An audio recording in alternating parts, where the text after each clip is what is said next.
नमस्कार, मैं जितेंद्र चतुर्वेदी मतांतर में आप लोगों का स्वागत है। बिगल संतोष के ट्वीट के बाद यह स्पष्ट हो गया है कि अब जो कुछ होना है उत्तर प्रदेश में, जो कुछ होना क्या चुनाव ही होना है, तो वो 2022 में अब योगी आदित्यनाथ की अगुवाई में ही होगा। आप ये कहिए कि यह निर्णय पहले हो चुका था, लेकिन उस जो कुछ भी हुआ उसके पीछे की अपनी एक कहानी है जो लोग तरह तरह से बता रहे हैं। उसमें यह भी बताया जा रहा है कि ए.के. शर्मा को ये लोग चाहते थे, शीर्ष नेतृत्व चाहता था कि उनको होम दिया जाए, लेकिन उसके लिए योगी आदित्यनाथ तैयार नहीं हुए। और जो लोग उनके स्वभाव से परिचित हैं वो जानते हैं कि या तो वो करेंगे या तो वो नहीं करेंगे। यहां तक चर्चा है, लोगों ने कहा, कई लोगों ने इस पर बोला भी कि उन्होंने फोन तक अपना बंद कर दिया और शायद सर कारवाह उनको मनाने ही आए थे, जिसके बाद बर्फ पिघली। मामला जो भी रहा हो, लेकिन 2-3 चीजें जो स्पष्ट दिखाई दे रही हैं, मैं उस पर बात करूंगा, क्योंकि अब इस विवाद पर पटाक्षेप हो चुका है कि मुख्यमंत्री कौन होगा। मुख्यमंत्री जो है वही रहेंगे, उन्हीं की अगुवाई में चुनाव होना है, ये तय है। अब उसके बाद हम उस मसले पर आते हैं जिसने ये पूरा बितंडा खड़ा किया। उसमें एक बड़ा मसला वो तस्वीरें थी जो शमशान से लेकर गंगा के घाट तक दिखाई पड़ी। उसका अपना एक सच है, उसका अपना एक रहस्य है। वो रहस्य अब सबके सामने आ चुका है कि किस तरह बीबीसी ने 2013 और फिर 2020 लॉकडाउन के दौरान खबर की और उन खबरों में बताया कि मणिकर्णिका घाट पर 250 से 300 तमाम खबरें हुई। उन्होंने 250 से 300 बताया कि डेड बॉडी आती है और एक लंबी लाइन लगी रहती है 2013 में, और फिर 2020 में। इसी तरह 2018 में एनबीटी ने खबर की, उसने भी 250-300 बताया कि वहां वो एक ऐसा दौर था 18 चाहे 2013 कि वहां पर जो है तब कोरोना का दौर नहीं था और तब इतने शव वहां आया करते थे, 250-300। लॉकडाउन में जब सब कुछ बंद था तब बीबीसी गया और वहां पता किया तो उस समय तो सब कुछ बंद था, तो कुछ आ जा नहीं रहा था। तो वहां फिर लोगों ने बताया कि वहां पर जो घाट पर लोग रहते हैं कि 250 से 300 आते हैं। 2021 में जब वायर रिपोर्ट करता है अप्रैल में, तब वो लिखता है कि पहले तो 10, 12, 15, 20 आते थे और अब 250-300 आने लगे हैं। 2013 में भी लंबी कतारें लगती थी और आज भी लंबी कतारें बताई जा रही हैं, लेकिन अब उन कतारों को जो सरकार का मैनेजमेंट है उसके फेल्योर से जोड़कर देखा जाने लगा। इस तरह की चीजें हुई और उसके बाद में स्थिति बहुत गड़बड़ हुई। फिर एक इलाका जो है वो जो पीएम की कॉन्स्टिट्यूएंसी है बनारस और उसके आसपास के इलाकों की जिम्मेदारी ए.के. शर्मा को दी जाती है। ए.के. शर्मा वहां पर काम करते हैं, लेकिन ये बात ध्यान में होनी चाहिए कि दरअसल बनारस भी उत्तर प्रदेश का ही हिस्सा है।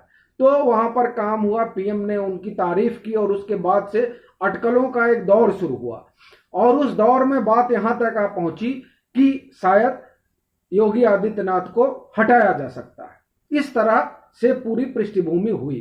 बात लाशों का जो हुआ, जो गंगा में बही, उसकी भी कहानी आप लोगों को पता है कि एक परंपरा का हिस्सा है। फिर जो उन्नाव में, कानपुर में जो कब्रिस्तान है, और उन्नाव और बांदा, फतेहपुर, यहां जो एक सिलसिला है प्रवाह का और कब्रिस्तान का, वो एक अलग कहानी है। वो सब उस सब से आप वाकिफ हैं। वो सारी चीजें हम लोगों ने उस पर बात कर ली हैं।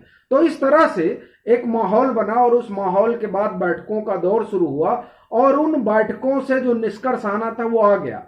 लेकिन अब समस्या उससे बड़ी है। वो ये कि देखिए, निष्कर्ष आ गया और जो मुख्यमंत्री के समर्थक थे, और मैं समर्थक नहीं कहूंगा, मैं ये कहूंगा जो वहां हिस्सा है, वो लोग कल तक खामोश थे, परसों तक खामोश थे, लेकिन अब वो सक्रिय हो गए हैं और सोशल मीडिया पर तरह तरह से लिख पढ़ रहे हैं और बोल रहे हैं। मुझे लगता है कि ये जो कवायद इन लोगों ने की यहां पर, और जो उस टीम का हिस्सा थे, जिस सोशल मीडिया की टीम को भंग कर दिया गया है, वहां पर जो इन लोगों ने कवायद की, उस कवायद से मुख्यमंत्री की छवि को गहरा धक्का लगा, इसलिए इस तरह की कवायद से तो बचा जाना चाहिए। और हमको लगता है कि मुख्यमंत्री अब इस पर खुद भी ध्यान देंगे, क्योंकि इस तरह की जो चीजें हुई वो कहीं ना कहीं जब हमला होता है तो ये कोई नहीं कहता है कि ये किसका सोशल मीडिया है, कहा जाता है ये सीएम की सोशल मीडिया है। मतलब आप जो करते हैं उसे आपसे नहीं, चूंकि आपकी कोई आइडेंटिटी है ही नहीं है, उसको सीएम से जोड़कर देखा जाता है तो छवि सीएम की धूमिल होती है। तो सबसे पहली चीज तो यही है कि इन जो ऐसे जो तत्व हैं उनको यह होना चाहिए कि एक मैकेनिज्म बने और सीएम ऐसे लोगों को दूर करें, क्योंकि यह जरूरी है। और अब जो बीएल संतोष वहां बातचीत कर रहे थे और बातचीत में जो ये बार बार खबरें आ रही थी और कहा जा रहा था, और ये देखिए ये सब जानते भी हैं कि विधायक नाराज हैं, उनकी नाराजगी का एक ही कारण है कि उनकी सुनी नहीं जा रही है। तो ये जो स्थिति है, इस तरह की जो स्थिति और परिस्थिति बनी है, इससे भी मुख्यमंत्री को अब निपटना होगा, क्योंकि ये साल चुनावी है। और यह बात ठीक है कि जब विधायक वोट मांगने जाएगा तो वो किस लिहाज से जाएगा, ये उसके ऊपर एक उसके साथ समस्या रहेगी। और इसलिए उसमें इस बात की नाराजगी है, जिसको बीएल संतोष ने सुना भी। और 3 दिन जो बैठक चली, उस बैठक का लबोलुआब सब यही था कि एक तो कोविड मैनेजमेंट का प्रबंधन हो, कोविड का मैनेजमेंट हो, और दूसरा उसमें कवायद यह थी कि किस तरह से संगठन को चुस्त दुरुस्त किया जाए और सरकार के मंत्रियों और विधायकों में जो नाराजगी है उसको कैसे न्यूट्रलाइज किया जाए, उसके लिए क्या रूपरेखा बनाई जाए। इन सब चीजों पर चर्चा हुई। जो मेरा अपना अनुमान है, जो तरह तरह से खबरें आई, इसमें नाराजगी वाला मसला सबको पता है कि ये है। अब जो मुख्यमंत्री के सामने मुझे लगता है आज के समय में जो उनके सामने चुनौतियां हैं, वो सबसे बड़ी यही है कि चुनाव सर पे है।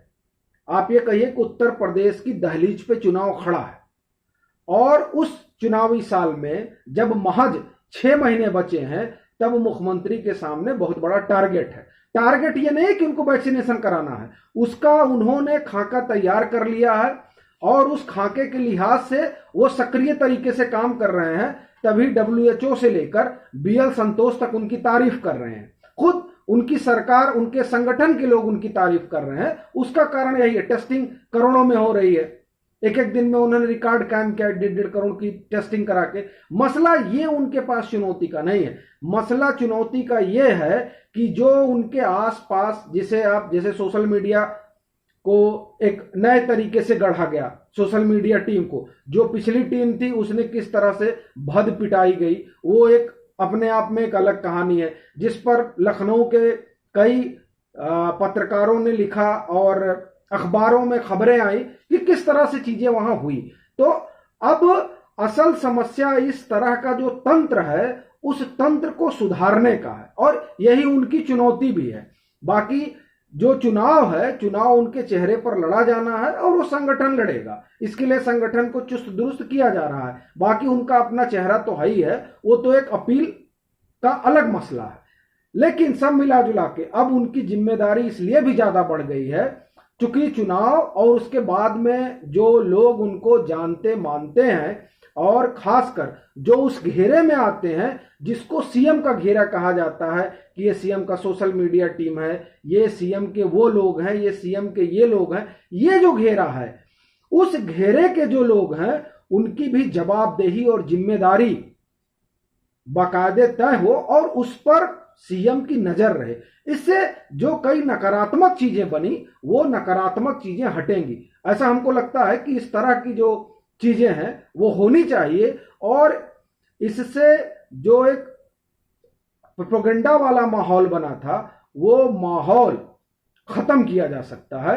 उस माहौल से लोगों को, मतलब वो जो लोगों में आप एक तरफ कहिए कि जो उपापोह की स्थिति थी, उपापोह की स्थिति इसीलिए बनी कि आप ट्विटर पर बैठकर क्या क्या ट्रेंड कराते हैं, ये तो गलत है। जैसे यहां पर एक टाइम में जो आप ट्रेंड करा रहे हैं वो फिर ट्रोल होने लगता है, तो इस ट्रोल से क्या होता है कि छवि खराब, छवि खराब होती है। आप लोगों को पता होगा, नहीं पता है तो जानिए, अभी कुछ दिन पहले कुछ ट्रेंड कराया गया तो वो ट्रेंड ट्रोल में बदल गया, और ट्रोल का मतलब आप समझते हैं। तो दरअसल वहां सीएम की छवि बनने के बजाय सीएम की छवि खराब होने लगी।